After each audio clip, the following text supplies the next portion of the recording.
So guys, I want to share with you the last year Ford actually made trucks tough. This is a 1997 Ford F-350 7.3 PowerStroke turbo diesel, and it's also the lowest mileage one on the market to date. Let me go ahead and show you guys exactly what this truck is all about. This Ford F-350 is the best looking truck Ford has ever produced.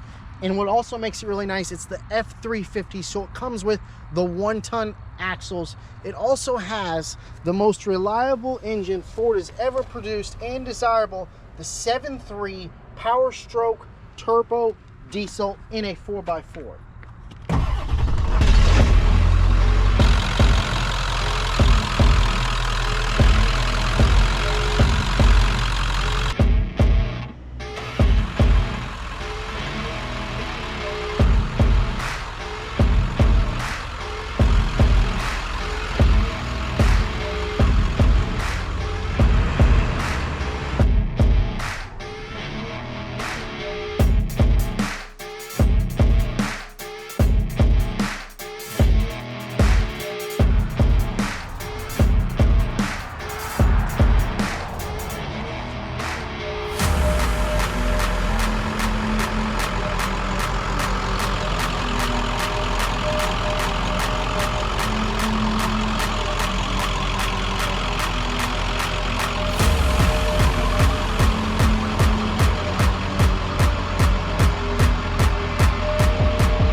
Dang, Rob, this is a sweet truck. Tell me the story behind it.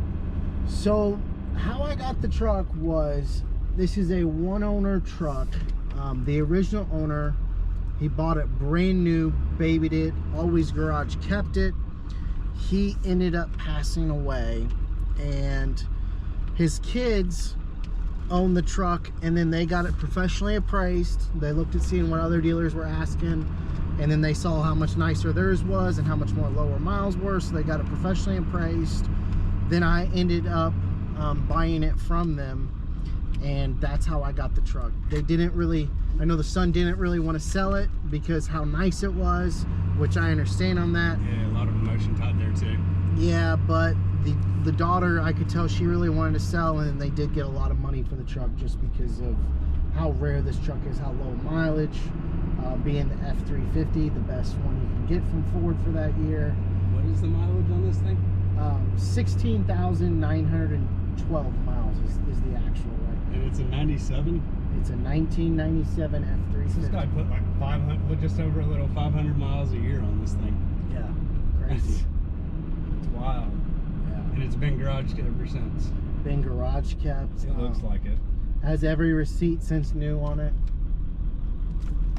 Yeah, what's most impressive to me is the undercarriage. It is perfect. Oh, it's pristine.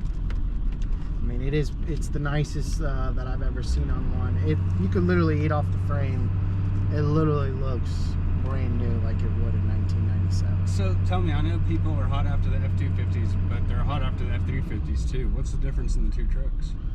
So the F-350s are actually a lot more desirable, and the reason why they're more desirable is because it comes with the 1-ton axles. So it's a super desirable feature, and you can get them in a single cab or crew cab, but the crew cabs are a lot more desirable. So this, ideally, if you're a Ford guy, you're going to want to have, first off, the last year it was ever produced, which is 1997, which is the last year in this body style.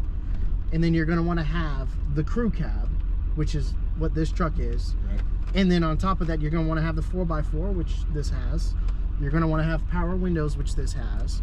And obviously, you're going to want to have the ultimate engine, the 7.3 turbo diesel, most desirable engine Ford ever produced. And I say it's the last year that Ford actually made them tough. Right, that makes sense. And I was looking at it from the back. It almost looks like it's set up for a dually because the front wheels look like they stick out further than the back. Well, yeah, I mean, most of the time, whenever someone gets an F-350, they do make dualies, but they don't actually come 4x4 from the factory. But most of the dualies are two-wheel drive, aren't they? Yeah, every single one came from Ford two-wheel drive in '97, but there was conversions out there that actually made them 4x4. But what's crazy about this truck in particular, I like how you brought that up, is these trucks were made for work trucks. So they were really driven hard, really abused, and that's what also makes this truck so incredibly rare. Right. Because how clean it was, and it wasn't used to be abused. It was literally used to be a show truck. Right. It's an incredible truck. I mean, the paint, the undercarriage, the motor, everything is about as good as it gets. 100% agree. Thanks. So guys, I really appreciate you guys watching the F-350 video. It is an absolute sweet truck, but we're actually going to be shooting the next video of the Bronco King today, and it's in a manual transmission, super rare to find them, and it's also in the most rare color a Bronco has ever been produced. Just finished up the restoration on it, so stay tuned to watch the next episode.